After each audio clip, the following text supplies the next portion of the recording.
Oprah Winfrey had hosted presidents, royalty, and billionaires. But when she saw Karoline Leavitt at her exclusive party, the media mogul's famous composure cracked. "How dare you show your face here?" Oprah hissed, grabbing Karoline's arm.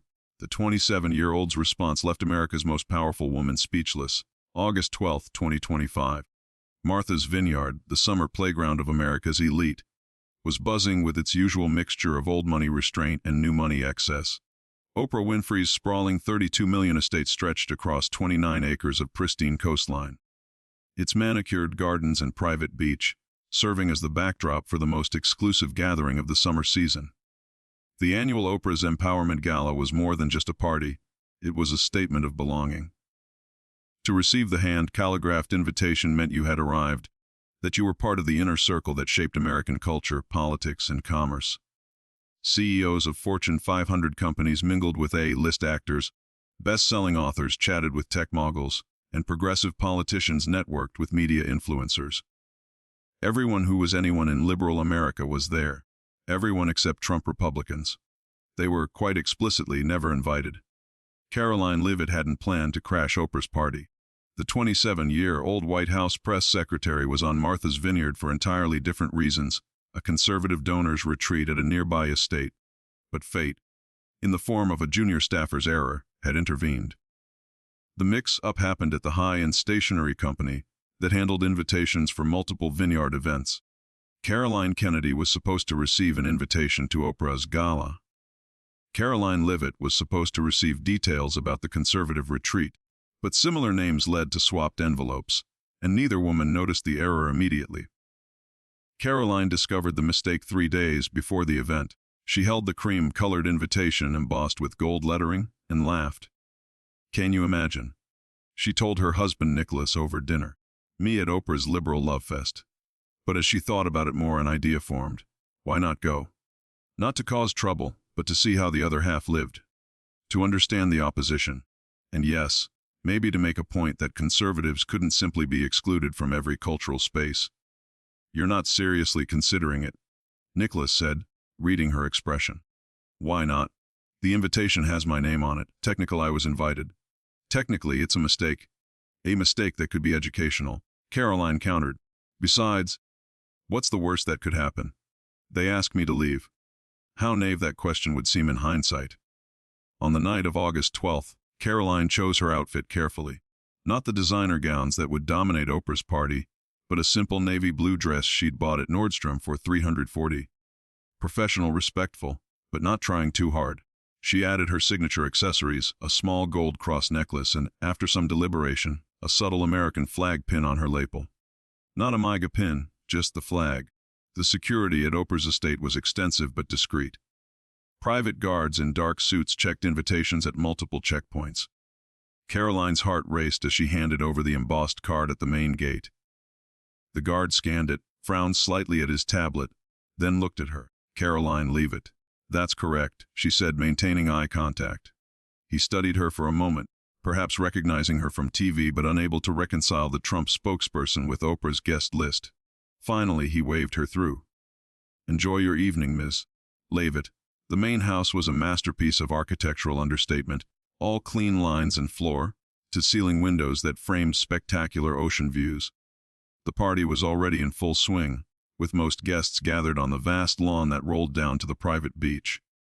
A string quartet played softly near the pool. Bartenders in crisp white jackets served cocktails that cost more than most Americans' weekly groceries. And everywhere there was the gentle murmur of important people discussing important things. Karoline took a glass of water from a passing server. She wanted to keep her wits about her, and began to circulate. She recognized faces from magazine covers and cable news.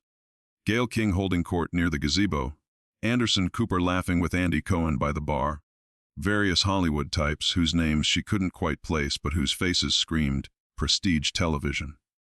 For the first 20 minutes, she was largely invisible. Just another young woman in a sea of success. A few people gave her second glances, perhaps trying to place her. But the lighting was soft and most were several cocktails in. She was standing near a stunning flower arrangement, listening to a group discuss climate change initiatives, when she heard a familiar laugh. That deep, rich sound that had comforted millions of viewers for decades. Oprah Winfrey was approaching, resplendent in a flowing white kaftan that probably cost more than Karoline's car, surrounded by a small coterie of admirers. Karoline turned slightly, not wanting to be recognized immediately, but it was too late. Oprah's eyes, those famous eyes that had drawn confessions from presidents and pop stars, locked onto her. The progression of emotions across the billionaire's face was fascinating to watch. Confusion, recognition, disbelief, and finally rage. Oprah excused herself from her group and walked directly toward Karoline. Her movements were still graceful, but there was steel underneath. This was not the warm, empathetic Oprah from television. This was Oprah Winfrey, media mogul and gatekeeper of cultural influence. "How dare you show your face here?" Oprah hissed, her voice low enough that only Karoline could hear. Her hand shot out, gripping Karoline's upper arm with surprising strength. Karoline didn't flinch. She'd faced down hostile reporters, angry protesters, and Twitter mobs. One billionaire, even one as powerful as Oprah, wasn't going to intimidate her. "Hello, Oprah," she said calmly. "Lovely party. Thank you for the invitation." "Invitation?" Oprah's grip tightened. "I didn't invite you. I would never invite someone like you into my home. Someone like me." Karoline kept her voice steady, but loud enough that a few nearby guests began to notice the interaction. "What exactly does that mean?" Oprah seemed to realize they were attracting attention. She forced a smile that didn't reach her eyes and began steering Karoline toward the house. "Let's have a private conversation, shall we?" But Karoline planted her feet. "I'm quite comfortable here, thank you. Unless you're physically ejecting me from your party. That would make quite a scene, wouldn't it?" The calculation in Oprah's eyes was visible. She was weighing options, considering angles. Around them, guests were definitely watching now, trying to appear as if they weren't. Someone had their phone out. "You have some nerve," Oprah said, still gripping Karoline's arm. "Coming here to my home, after everything your administration has done. The lies, the division, the hate. I think you have me confused with someone else." Karoline replied, "I'm just the press secretary. I communicate policy. I don't make it. You defend the indefensible daily. You stand at that podium and lie for a man who represents everything wrong with America. I present facts that mainstream media refuses to cover. There's a difference." Oprah laughed. But it was harsh, nothing like her famous warm chuckle. "Facts, is that what you call them?" By now, a circle had formed around them. The party had effectively stopped, all attention focused on this unexpected confrontation. Karoline noticed several phones recording. Good. If this was going to happen, she wanted it documented. "Let go of my arm." "Please," Karoline said clearly. Oprah seemed to suddenly realize she was still gripping the younger woman. She released her but didn't step back. "You need to leave. Now. I have an invitation." "A mistake, an error. You're not welcome here, because I work for President Trump, because I'm conservative, or because I'm Christian." Karoline touched her cross necklace deliberately. "Don't you dare." Oprah's voice rose. "Don't you dare play the victim. Not after what your people have done to this country." "My people." Karoline felt her own anger rising but kept it controlled. "You mean half of America. The people you claim to love and understand but actually despise." The crowd gasped. No one spoke to Oprah Winfrey like that. "I don't despise anyone," Oprah said, but her face suggested otherwise. "I pity them. I pity people who follow a charlatan, who believe lies, who vote against their own interests because they're blinded by hate. The only hate I'm seeing right now is from you." Karoline shot back.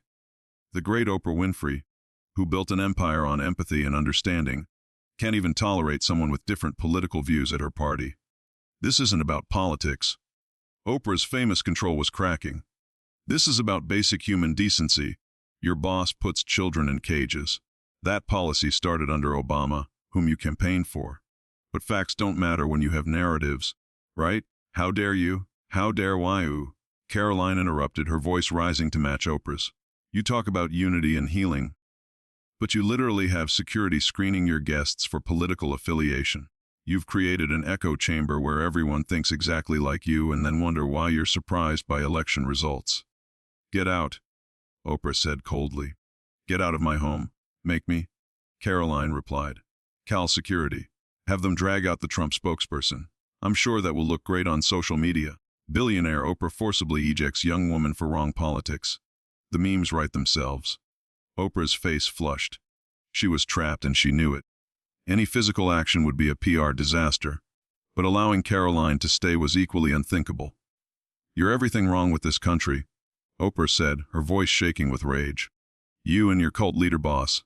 You've destroyed civil discourse, you've empowered racists, you've set us back decades. We've exposed hypocrites." Karoline countered.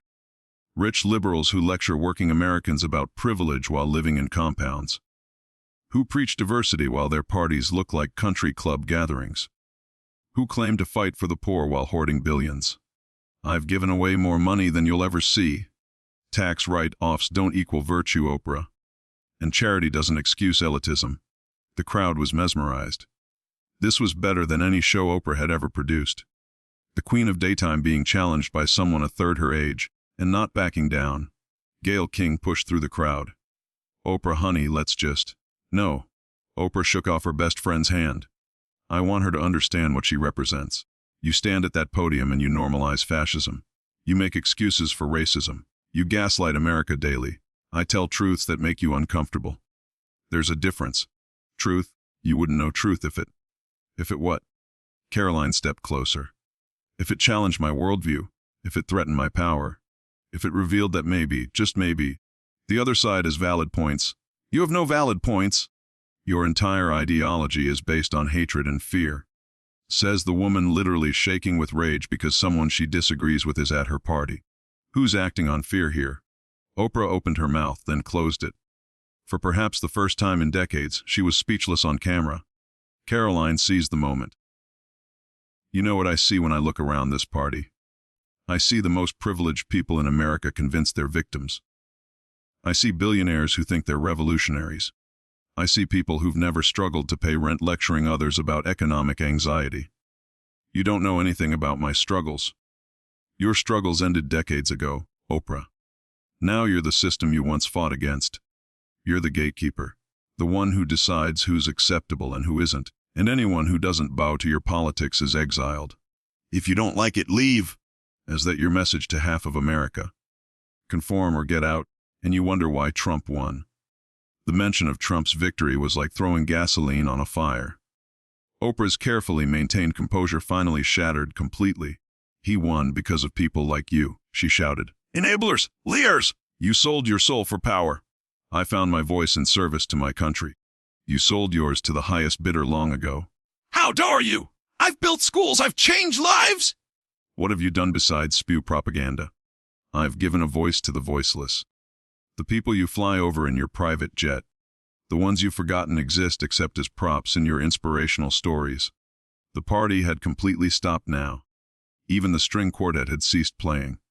All eyes were on the two women facing off in designer gardens, while the Atlantic Ocean crashed in the background. "You want to know why you're really angry?" Karoline asked, her voice calmer now but still carrying. "Because you can't control this narrative.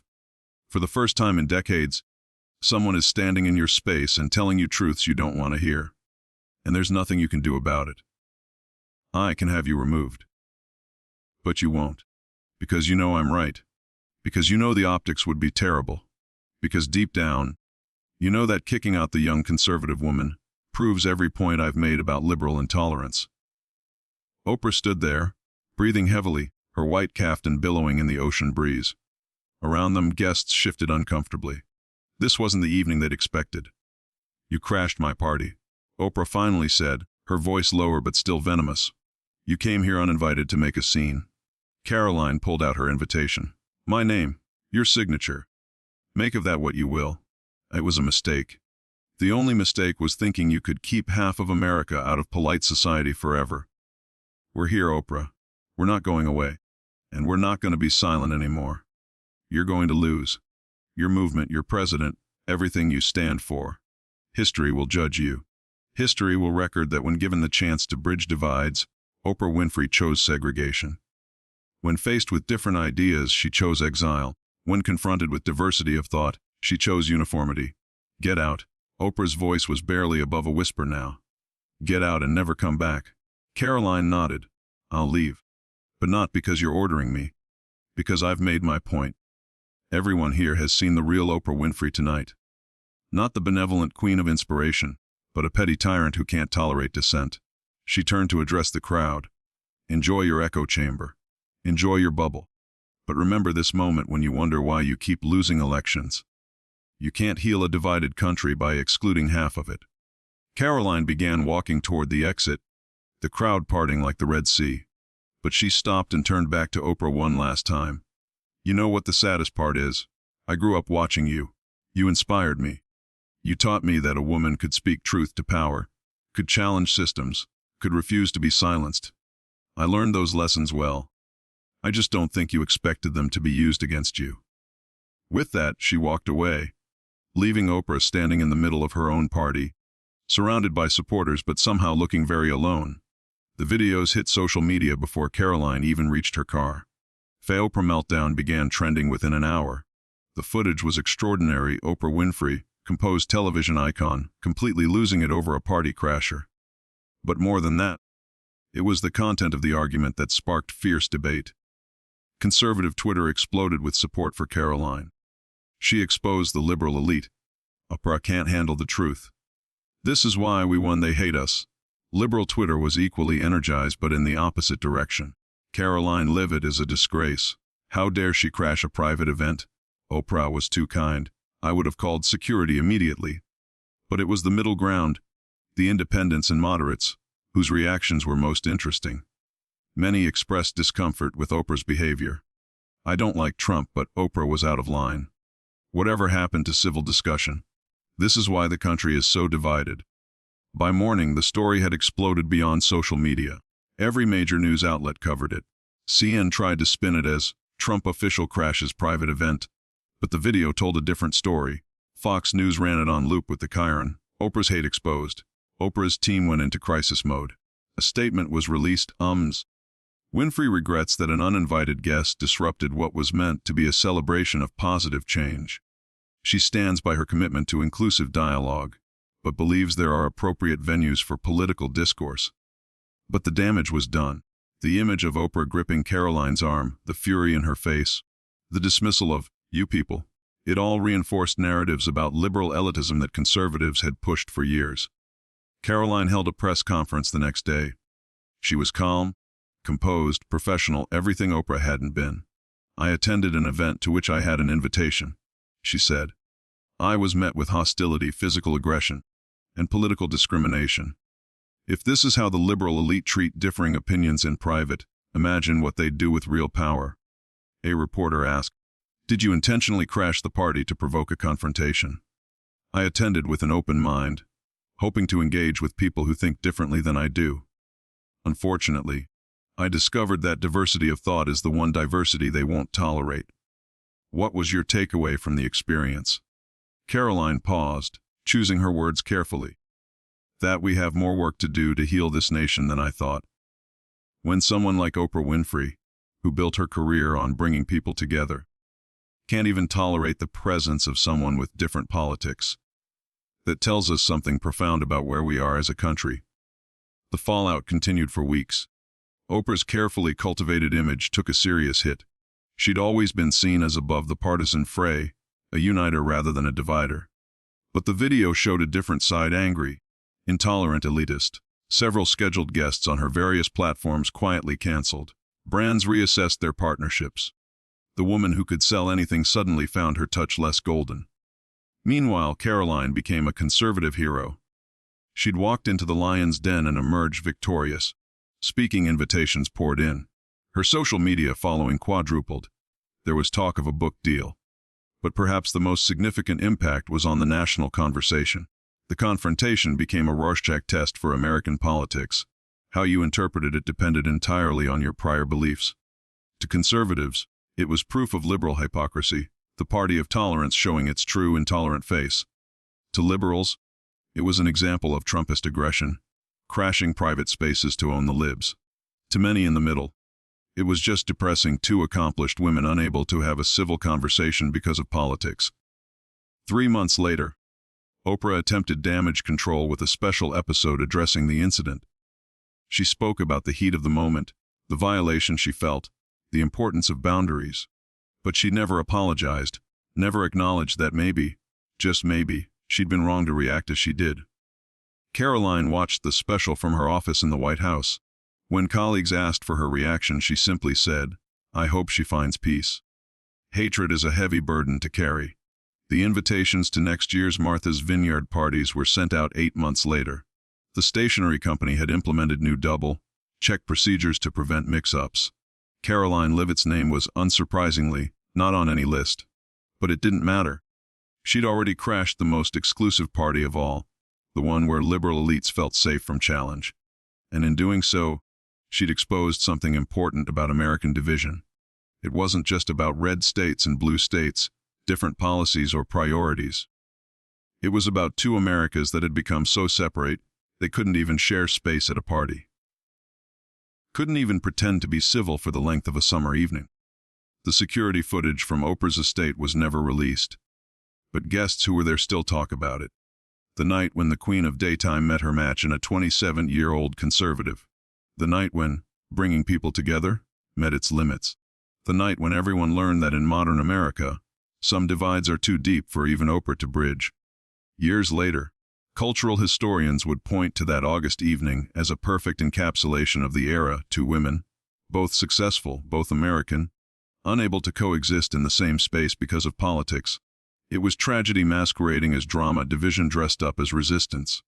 And all because a junior staffer mixed up two Karolines and created a confrontation that revealed truths neither side wanted to admit, that in their hatred for each other, they'd become mirror images, each as intolerant as they accused the other of being. The Martha's Vineyard sun set on many more parties, but none quite captured the zeitgeist like the night Oprah Winfrey met Karoline Leavitt, and America watched itself fracture in real time. One grabbed arm and angry word at a time.